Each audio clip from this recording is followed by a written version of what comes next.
ETF index mutual funds నేర్చుకుని stock మార్కెట్లో రాణించాలనుకుంటున్నారా? వెంటనే ఈ నెంబర్కి కాల్ చేయండి. బంగారం వెండి రెక్కలు వచ్చినట్లే ఎగిరిపోతా ఉన్నాయి. కొంచెం బంగారం రేటు తగ్గిందనుకుంటే వెండి ఏకంగా 20,000 దాకా పెరిగిపోయింది కేజీకి. దగ్గర దగ్గర 1,70,000కు చేరుకుంది వెండి కేజీ. గత కొద్ది రోజులుగా అసలు వెండి బంగారం రెండు కూడా పెరుగుతూనే పోతున్నాయి. కొంతమంది ఏమో అసలు తగ్గే అవకాశమే లేదు, ఇది ఇంకా పెరిగిపోయి దివాళీ నాటికి బంగారము వెండి రెండు కూడా 2 లక్షల దాకా చేరుకునే అవకాశం ఉందని అంటున్నారు. ఒక్కసారి మనం మార్కెట్ ఎనలిస్ట్ ఉన్నారు, ఆయన ప్రభు గారు, కాకపోతే పాపం జర్నీలో ఉన్నారు, వందే భారత్ ట్రైన్లో ఉన్నారు, అయినా కూడా ఆయన కాల్ చేసిన వెంటనే ఒప్పుకున్నారు. ఆయనతో మాట్లాడి మరిన్ని వివరాలు తీసుకుందాం. నమస్తే అండి ప్రభు గారు. నమస్తే మేడం. ఏంటి సార్, వెండి బంగారం ఇంకా అద్దు అదుపు ఏం లేదా? రేపు దివాళీ నాటికి ఏదో ఇంకా పెరిగిపోతుందని కొంతమంది, ఏం లేదు దివాళీ నాటికి కొంచెం తగ్గుతుంది అని కొంతమంది అంటున్నారు. దంతెరాసు ఉందని కూడా చాలామంది ఏం చేయాలి, ఎట్లా కొనాలి, ఎంత కొనాలి అని చెప్పేసి భయపడిపోతున్నటువంటి పరిస్థితి ఉంది. మీరు చెప్పండి సార్, ఏంది పరిస్థితి అసలు? Both brothers are chasing yellow and white. Okay, ఇద్దరు నేనని పోటీ పడుతున్నారు. అదే కదా. సో ఏదైనా గోల్డ్ కొంచెం వెనకబడింది అనుకోవచ్చు, సిల్వర్ ముందుకెళ్తోంది.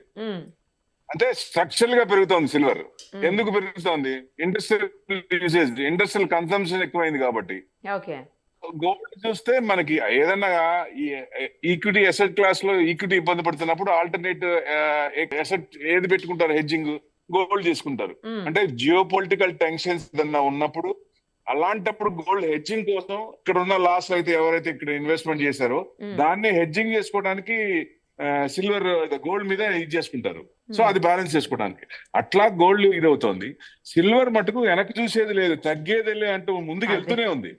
సో ఎందుకు పెరుగుతుందంటే విపరీతంగా మీరు ఏది చూసినా, ఏ ఎలక్ట్రానిక్ ఐటమ్ చూసినా silver they are using like anything. దాని వల్ల కన్సంప్షన్ పెరుగుతోంది. ఇప్పుడున్న కంపెనీస్ కే ఎంత అవసరమో అంతకే షార్టేజ్ ఉంది. ఇప్పుడు డిమాండ్ అండ్ సప్లై, డిమాండ్ ఎక్కువ ఉంది కాబట్టి సప్లై, మైనింగ్ తక్కువ ఉంది, సో ప్రొడక్షన్ తక్కువ ఉంది కాబట్టి అది తగ్గకుండా పోయే ఛాన్సెస్ ఎక్కువ కనబడుతున్నాయి. మరి దివాళీ నాటికి ఏమైనా తగ్గే అవకాశం ఉందని అంటున్నారు కొంతమంది, నిజమేనా సార్ అది? బాగా పెరిగిందండి, 80,000 నుంచి పెరిగింది. ఇప్పుడు కొంతమంది ఏం చేస్తారు, ప్రాఫిట్ బుక్ చేసుకోవాలి కదా. ఏదైనా లెవెల్స్ ఏదైనా కొంచెం ఉంటే కొంచెం కిందగా ఒక 5% 10% వచ్చే ఛాన్సులు ఉన్నాయి, కానీ విపరీతంగా తగ్గే ఛాన్స్ లేదు.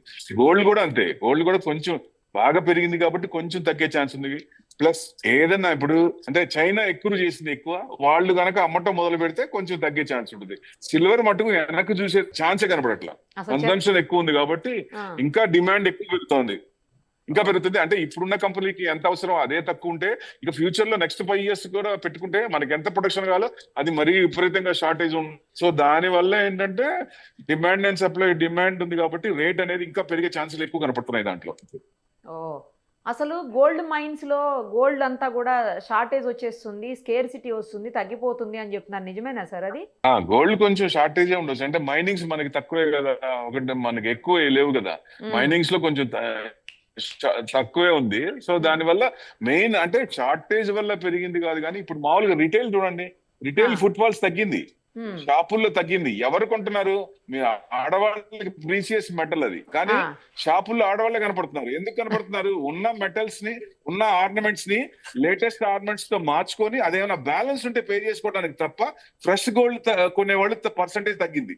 ఏమో సార్, షాపుల్లో చూస్తే చాలా మంది కనపడుతున్నారు, మరి కొనడానికి వెళ్తున్నారు లేకపోతే చూడడానికి వెళ్తున్నారో తెలియదు కానీ. అదే నేను చెప్తున్నా, మీరు కొనే వాళ్ళే ఉన్నారు కానీ రీప్లేస్మెంట్ చేసుకునే వాళ్ళు ఉన్నారు. అట్లా గోల్డ్ కి అయితేనేమో గ్లోబల్ అన్సర్టనిటీ, ఇప్పుడు హమాస్ యుద్ధం కానీ అలాంటివన్నీ కొంచెం సెటిల్ అయ్యేటట్టు ఉన్నాయి. ఎప్పుడైతే సర్టనిటీ అయిందో ఈక్విటీ మార్కెట్ పెరుగుతుంది. ఈక్విటీ మార్కెట్ పెరిగినప్పుడు ఆ అసెట్ క్లాస్ లో ఆ గోల్డ్ నుంచి ఆ పొజిషన్స్ అన్ని ఇటు వచ్చేస్తాయి, క్లియర్ చేసుకుంటారు కాబట్టి ప్రాఫిట్ బుక్ చేసుకుని ఇటు వచ్చేస్తారు కాబట్టి మనీ అంతా డైవ్ అవుతుంది. అప్పుడు గోల్డ్ తగ్గే కొంచెం ఛాన్స్ ఉంటుంది. విపరీతంగా తగ్గుతుందా అంటే విపరీతంగా తగ్గే ఛాన్స్ లేదు. ఎందుకు అంటే అది సెంట్రల్ బ్యాంక్స్ ఎన్ని ఎక్కువ చేస్తున్నాయి కాబట్టి. చైనా కూడా ఇదివరకు అసలు ఎక్కువ చేసేది కాదు, అదేది విపరీతంగా చేస్తాం. చైనా మ్యూచువల్ ఫండ్స్ లో పర్మిషనే లేదు, 1% ఇస్తే ఇప్పుడు 3 to 5% మ్యూచువల్ ఫండ్స్ వాళ్ళే ప్రతి ఫండ్ లో సిల్వర్ అండ్ గోల్డ్ ETF లో ఒక అలాట్మెంట్ ఇస్తున్నారు. So that's the difference. Okay, ఏంటి సార్ 2030 నాటికి 3 లక్షల నుంచి 5 లక్షల దాకా చేరుకునే అవకాశం ఉంది బంగారం అంటున్నారు, నిజమేనా? అంటే ఎప్పుడైతే ఇక్కడ అన్సర్టనిటీ ఉందో అక్కడ ఆల్టర్నేట్ గా అది పెరిగే ఛాన్స్ ఉంటుంది, కానీ అది నిలబడదు. అన్సర్టనిటీ అంత సర్టనిటీకి వచ్చినప్పుడు అది కొంచెం తగ్గే ఛాన్స్ ఉంటుంది. అసలు ఎప్పుడన్నా బంగారం పెరగటమే చూసాం కానీ తగ్గటం చూడలేదు కదా సార్.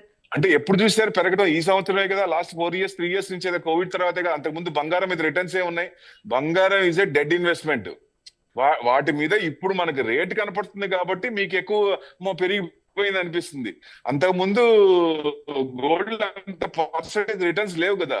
పెరగకపోతే ఓన్లీ డెడ్ ఇన్వెస్ట్మెంట్ అంటే కాన్స్టెంట్ గా స్థిరంగా ఉందేమో తప్పించి తగ్గడం అయితే జరగదు కదా గోల్డ్. తగ్గడం అంటే ఎక్కువైంది కదా, యూసేజ్ ఎక్కువైంది, జనం ఎక్కువ అవుతున్నారు, పాపులేషన్ పెరుగుతోంది అంటే గోల్డ్ యూసేజ్ పెరుగుద్ది కదా, ఆ రకంగా పెరుగుతోంది అట్లా.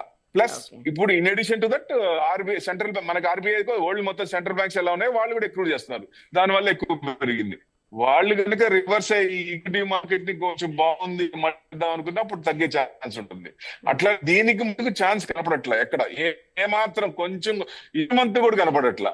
సో డెఫినెట్ గా ఇంకా పెరిగే ఛాన్స్లు ఎక్కువ కనపడుతున్నాయి. మీకు 5 years టార్గెట్ పెట్టుకున్న 2.5 వరకు వచ్చే ఛాన్స్ ఉందంటే the probable more to reach 2.5. Okay, so investment purpose లో అయితే వెయిట్ చేయడం బెటరా అండి, పెట్టేయచ్చా ఇప్పుడు?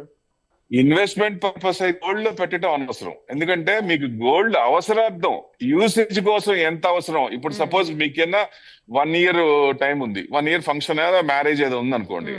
1 year లో మీరు ఏం చేస్తారు, గోల్డ్ ఫస్ట్ ప్రిఫరెన్స్ గోల్డ్ కి ఇస్తాం కాబట్టి షాపుల్లో 11 months స్కీమ్స్ ఉంటాయి. ఆ స్కీమ్స్ ఆ మంత్లీ ఎక్కువ చేసుకుంటే బెస్ట్, ఒకేసారి కొనకుండా. ఎందుకంటే కొంచెం తగ్గే ఛాన్స్, ఇప్పుడు యుద్ధాలన్నీ కొంచెం సమస్య పోతే గోల్డ్ కొంచెం తగ్గే ఛాన్స్ ఉంటుంది కాబట్టి మంత్లీ స్టాగర్డ్ మేనర్ లో ఇన్వెస్ట్మెంట్ తీసుకోవడం, బయింగ్ చేయడం బెస్ట్. అదే మీరు ఇన్వెస్ట్మెంట్ పరంగా అయితే సిల్వర్ లో కళ్ళు మూసుకొని తడిగుట్టేసుకొని పెట్టుకోవచ్చు, no doubt at all. Consumption పెరుగుతుంది కాబట్టి, ఎందుకంటే దాంట్లో కూడా కొంచెం ప్రాఫిట్ బుకింగ్ వస్తుంది, కానీ భయపడాల్సింది లేదంటా నేను. ఎక్కువ ఇదివరకు మనకి ఫస్ట్ టైం గోల్డ్ 75,000 ఆ రేంజ్ కి వచ్చిన సిల్వర్ 75,000 వచ్చినప్పుడు అప్పుడు గోల్డ్ కమోడిటీస్ లో ఉన్న పొజిషన్స్ బట్టి అప్పుడు పెరిగింది. కానీ ఇప్పుడు అట్లా కాదు, ఇప్పుడు స్ట్రక్చరల్ గా పెరుగుతోంది, కన్సంప్షన్ పెరుగుతోంది, ఎక్కువ ప్రొడక్షన్. ఇప్పుడు ఏ వస్తువు తీసుకున్నా దానికి సిల్వర్ వాడుతున్నారు కాబట్టి, సో డిమాండ్ పెరుగుతుంది కాబట్టి దానికంటే ఎల్లో మెటల్ కంటే వైట్ మెటలే నేను స్ట్రాంగ్ అని చూపిస్తోంది. Right, thank you sir. మీరు బిజీగా జర్నీలో ఉన్నా కూడా లైవ్ కాల్లోకి వచ్చి మొత్తం వివరంగా చెప్పారు. Thank you so much. Thank you అండి.